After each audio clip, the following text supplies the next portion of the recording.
Kelima korban yang merupakan warga desa Tabinjai, Kabupaten Goa yang menjadi korban digigit anjing liar ini rata-rata mengalami luka gigitan di bagian kaki, tangan, dan wajah. Korban mengaku digigit anjing liar di waktu yang berbeda. Kelima korban kemudian diberi suntikan anti rabies dan juga beberapa obat. Sementara itu, kepala desa meminta warga untuk menangkap anjing tersebut karena sering meresahkan warga.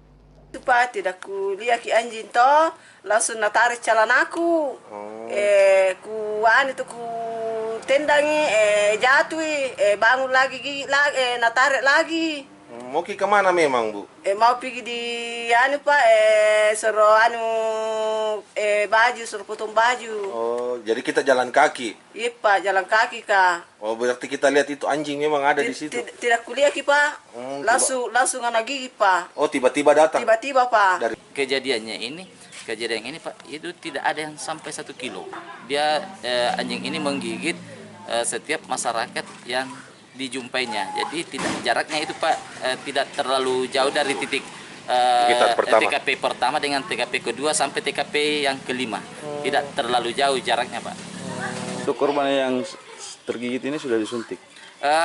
Alhamdulillah, semua korban ini sudah disuntik, kemarin sudah diberikan vaksin anti rabies di Puskesmas Tamona.